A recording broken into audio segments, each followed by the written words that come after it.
E dando continuidade às nossas aulas sobre os componentes celulares, hoje vamos falar dessas estruturas tão importantes para nós e que fazem parte dos componentes que estão presentes no núcleo celular. Então, fica comigo até o final dessa aula, que hoje nós vamos falar sobre os cromossomos.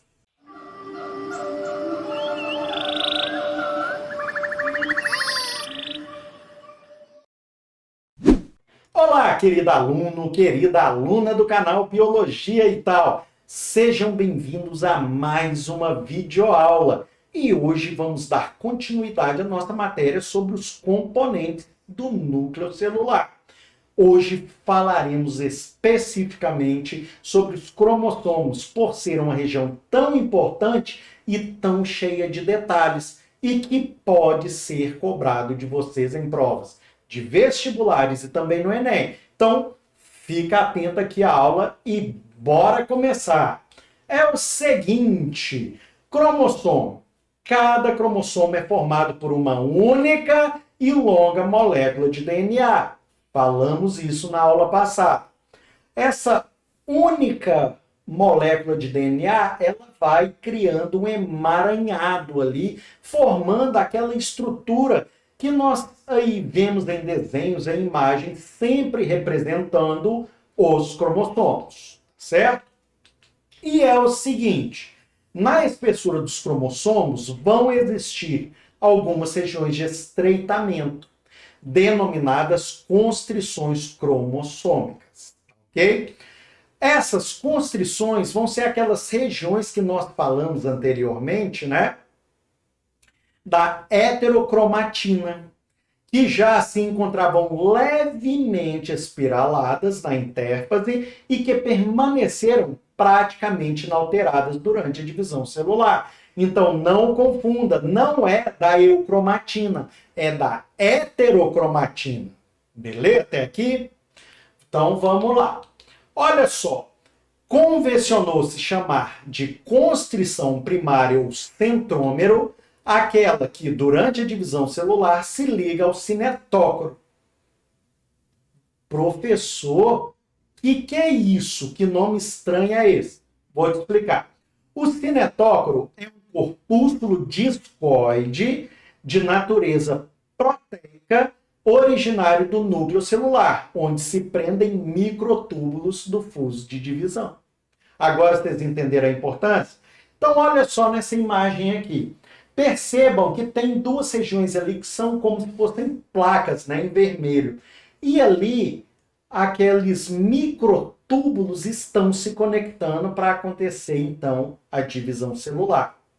Então, esses são os cinetócoros. Beleza? O que mais, professor? Calma aí, seja paciente. Vamos lá. Além da constrição primária, os cromossomos podem ter outras constrições. As constrições secundárias, olha aqui essa aqui, ó, tá? Que não vão possuir o cinetócoro. O cinetócoro, ele vai estar presente, então, nas primárias, tá? Na secundária, não. E essa constrição secundária é conhecida por zona SAT, ou denominada satélite, né? Ou também constrição secundária nucleolar. Ela vai preceder a extremidade globosa do cromossomo. Até aqui tá de boa, deu para entender tudo, né, galera? Então, vamos lá. As extremidades dos cromossomos denominam-se telômeros. Telos significa fim, ok? E durante as divisões celulares, gente, há uma perda de alguns nucleotídeos desta região do DNA, do telômero. Então, ele vai diminuindo a cada vez que ocorre a mitose. Entretanto, por ação de uma enzima que nós chamamos de telomerase, certo? O telômero pode recuperar o tamanho original, certo? Só que, aí vem a má notícia, presta atenção. Assim, a telomerase é capaz de manter constante o tamanho e as propriedades do telômero. Ah, que bom, professor! Presta atenção. Em células cuja telomerase é alterada ou inibida, por que que elas poderiam ser inibidas? Vou te explicar. Tornam-se cada vez mais curtos ao longo de sucessivas divisões. Então, no decorrer da sua vida, começou a entender? Pegou aí o pingo do i? Então, vamos lá. E quando chega a um tamanho mínimo, as células começam a morrer. Presta atenção aqui. Isso acontece quando nós estamos envelhecendo. Então, presta atenção aqui. À medida que vai envelhecendo, nós vamos tendo mais mitose e mitose. Quando chegamos aqui, ó, senescência, que vai acontecer? O telômero, ele vai estar muito reduzido, então as células começam a morrer. Então, presta atenção. O telômero, ele está relacionado ao envelhecimento e o tempo de vida da célula, tá certo? É como se fosse um relógio molecular. Agora, eu vou te dar uma dica, tá? Vocês sabiam que existe a telomerase para você comprar? Para inibir isso, então ela inibe o envelhecimento. Olha só, existe, mas você vai ter que disponibilizar uma boa graninha, hein? Vamos lá, não quer envelhecer, não? Pelo menos as suas células não vão envelhecer. Utilize telomerase. Olha, eu estou fazendo propaganda sem ganhar nada, hein? A galera que vende aí pode vir aqui patrocinar o canal, hein? Vamos lá. Quanto à posição dos centrômeros, nós podemos classificá-los de 4 formas. Os metacêntricos, que são aqueles lá do cantinho, ó, tá no meio certinho o centrômero. O submetacêntrico, ele tá um pouco lateralizado ao centro, então aí do cromossomo. O acrocêntrico, que está chegando na beiradinha do cromossomo. E nós temos o telocêntrico, que está na ponta do cromossomo. Beleza? Até aqui tá tranquilo, né? Mas se não tiver qualquer dúvida, deixa aí nos comentários que eu vou estar respondendo todos vocês. Beleza? Bem, presta atenção aqui. Existem células onde os cromossomos se organizam aos pares.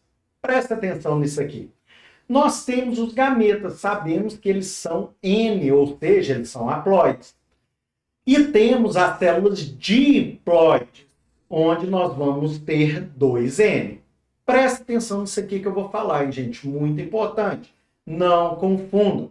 Cada parte cromossomo é formado por um cromossomo de origem paterna e outro materna. Sabemos disso. Que contém genes relacionados com as mesmas características. Então, eles têm que ser cromossomos homólogos.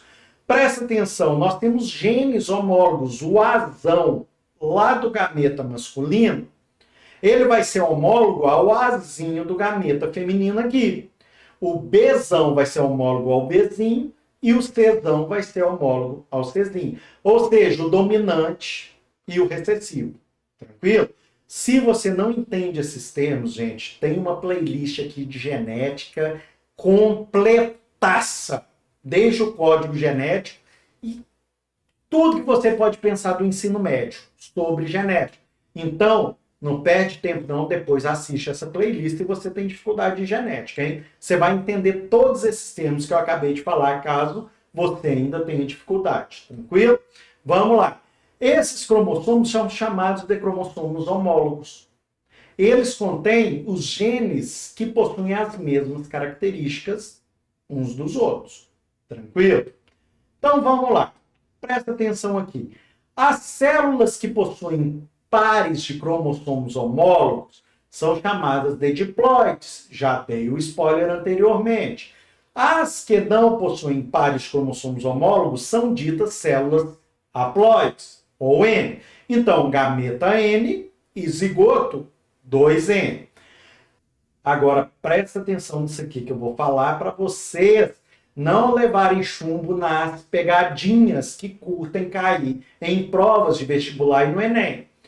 Os cromossomos, por terem DNA em sua composição, são estruturas capazes de sofrer duplicação. Entendemos isso, professor? Então, beleza. Lá nós temos um cromossomo, sofreu a duplicação e temos 2 cromossomos simples. Temos cromossomos simples e duplos. Tá. Dependendo da fase do ciclo celular em que as células diploide e haploide se encontram, os cromossomos podem ser simples, ou seja, constituídos por um único filamento, tá? Ou duplos, constituindo por dois filamentos, chamados de cromátides unidas pelo centrômero. Tranquilo? Agora, uma coisa que você não pode esquecer: não se deve confundir cromossomos duplos com número diploide de cromossomo. E aí? Agora apareceu uma dúvida? Então vou te explicar. Por exemplo, se numa espécie o número 2n é igual a 4 e o número 2 é igual a n, então, nessa espécie, qualquer célula que tiver 4 cromossomos simples ou 4 cromossomos duplos, ela será uma célula diploide. Olha aí, 2 exemplos para vocês. Concorda comigo? Beleza? Agora presta atenção. Qualquer célula que tiver 2 cromossomos simples ou 2 cromossomos duplos, nós chamaremos de haploide. Tá? Então o cromossomo está duplo aqui, ó. Só que ele é haploide. Entenderam? Tranquilo até aqui? Deixa aí nos comentários se ficou bem claro isso aqui ou se você tem alguma dúvida dessa parte aqui da aula, que eu vou botar. Qualquer coisa eu explico novamente para vocês, beleza? Portanto, podem existir células diploides e haploides com cromossomos simples e também com cromossomos duplos. Bem, pessoal, então vamos ficando por aqui e na próxima aula eu vou dar continuidade ao conteúdo onde estaremos falando sobre cromossomos, hein? Então, se não é inscrito no canal, já aproveita, se inscreve e ativa o sininho de notificações para estar recebendo todas as notificações, beleza? Obrigado a você que assistiu esse vídeo até o fim. Um grande abraço a todos, fiquem com Deus e até a próxima videoaula. Tchau, tchau!